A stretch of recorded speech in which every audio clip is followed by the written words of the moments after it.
Salut à tous, alors aujourd'hui on va voir comment rattraper un point faible. Donc déjà là, on va voir ce que c'est la définition d'un vrai point faible parce que souvent les gens s'entraînent très mal, comme on l'a vu ensemble dans diverses vidéos, font n'importe quoi et disent je comprends pas, je prends pas des bras, je prends pas des pecs, puis au final en fait c'est tout le corps qui a un point faible. Donc on va partir du postulat que tout le monde s'entraîne bien, que tout le monde n'est pas débutant, parce qu'évidemment quand on débute c'est normal de progresser petit à petit et on ne sait pas encore quels sont ses vrais points faibles. On peut ainsi avoir des muscles qui sont courts à la base, qui ne sont pas prévus pour bien se développer en théorie, et puis qui vont quand même profiter de l'entraînement et bien se développer. Donc comment attraper un point faible? On va tenir compte du fait que vous n'êtes pas débutant et que vous savez vous entraîner et que vous ne faites pas n'importe quoi. C'est-à-dire que vous faites les bons exercices pour les bons muscles en fonction de votre morphologie, de ce que vous décidez de travailler, etc. Donc les bons exercices, je rappelle, petite pub au passage, que j'en parle dans mon e-book Rudy Koya, mes secrets pour prendre du muscle, tome numéro 1, pour ceux que ça intéresse, avec la notion de l'exercice magique. Donc les points faibles, le vrai point faible, c'est le muscle qui, malgré nos efforts, malgré le bon choix d'exercice, malgré une progression, ne se développe pas, à contrario des autres muscles qui se développent en suivant notre progression sur les barres, que ce soit en poids ou en répétition. Donc le vrai point faible ne réagit pas, et en fait il a du mal à se contracter, il a du mal à être sollicité en priorité.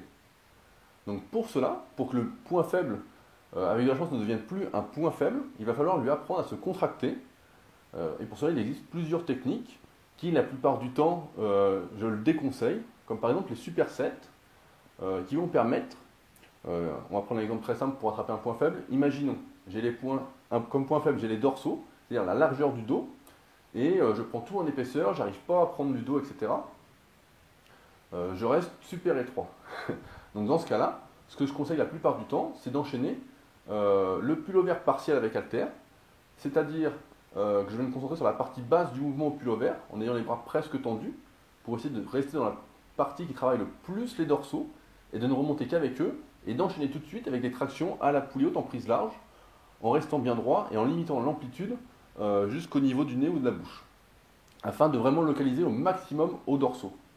Ainsi, on voit que cet exemple de superset post-fatigue, c'est la pré-fatigue ce coup-ci, que je m'en mêle pas, va permettre de solliciter les dorsaux bien plus efficacement que si j'avais fait directement les tractions à la poulie haute prise large devant, qui auraient sans doute contribué encore une fois à travailler les muscles de l'épaisseur.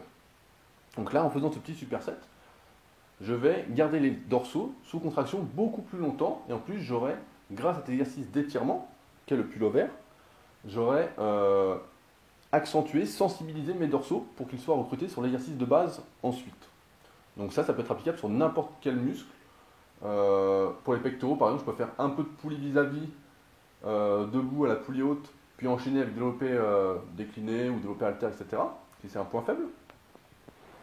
Ça peut être aussi déclinable pour les biceps, bien que là, il n'y a pas de notion de pré-fatigue ou, ou quoi que ce soit, ou de post-fatigue. Mais ça marche pour tous les muscles, ça peut se faire. Donc on peut faire soit en pré-fatigue, comme là on l'a vu, ou aussi en post-fatigue, qui donnerait plutôt les tractions à la poulie haute prise large devant, puis d'enchaîner avec le pullover. Donc ça ne changerait pas grand-chose, vu que dans tous les cas, de toute façon, les dorsaux seraient sensibilisés grâce au pullover après sur les séries suivantes. Donc ça c'est le premier point. La première approche pour attraper un point faible. La deuxième approche, c'est les séries de 100. Donc on en a parlé sur superphysique.org, pour ceux que ça intéresse. Les séries de 100, donc pareil, ça va permettre aux muscles de rester plus longtemps sous tension et de bien le localiser. Donc on reprend l'exemple des dorsaux, je peux faire des séries de 100 au pullover partiel, donc en ne remontant pas du tout à fond, mais en me concentrant encore une fois sur l'étirement, et faire plusieurs séries de 100, style 1, 2, 3, une ou deux fois par semaine pendant un certain temps, pour apprendre à mes dorsaux à se contracter, à intervenir dans les exercices pour le dos. Donc ça peut se faire en début de séance, en fin de séance, à vous de voir ce qui est vraiment votre priorité. Donc les séries de 100, comme j'en avais parlé dans l'article Super Épaules sur Superphysique, pour ceux que ça intéresse, moi c'est ce que j'avais fait pour mes épaules à l'époque, qui était un point faible. J'avais fait ça pendant plus d'un an, peut-être un an et demi, et puis vous voyez bien que maintenant les épaules, c'est quelque chose qui se développe plutôt facilement maintenant chez moi, alors qu'à l'époque ça ne venait pas.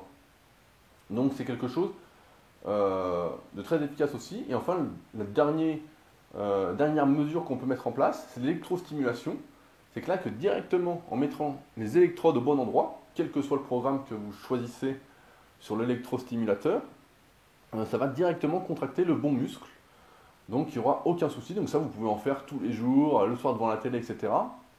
Pour apprendre à ce muscle à se contracter. Donc on voit qu'on a trois axes, trois possibilités pour essayer de rattraper un point faible. Alors évidemment, si vous faites les trois, eh ben, il y a plus de chances que ça vienne. Parce qu'avec un point faible, le problème c'est qu'on ne sait jamais si ça va venir ou pas, mais on peut toujours normalement améliorer un peu les choses. Donc notez enfin, c'est important de le savoir, que ça ne va pas se rattraper en 2-3 semaines, en 6 semaines. Comme les magazines nous disent, prenez 3 cm de bras en 2 mois, bah, c'est pas vrai. Bah, là c'est pareil. Donc laissez faire le temps. Si vous êtes vraiment motivé pour rattraper un point faible, vous allez pouvoir le rattraper plus ou moins en faisant ce que je viens de vous expliquer. Et donc il n'y aura pas de souci. Enfin, je finis, parce que j'ai oublié d'en parler, que si vous avez un point faible et que vous souhaitez le rattraper, il ne faut pas hésiter à revoir tout son programme, sa répartition dans la semaine, pour évidemment mettre ce muscle en avant au détriment des autres, pour qu'il puisse bien récupérer, que vous puissiez bien récupérer de manière générale et donner le meilleur de vous sur ces séances de rattrapage de points faibles. Donc voilà, donc j'espère que maintenant vous savez ce qui est un vrai point faible. C'est pas le muscle qui se développe pas parce qu'on fait n'importe quoi, mais celui qui se développe pas parce qu'on fait déjà ce qu'il faut. Et que maintenant vous avez des pistes pour corriger ce point faible.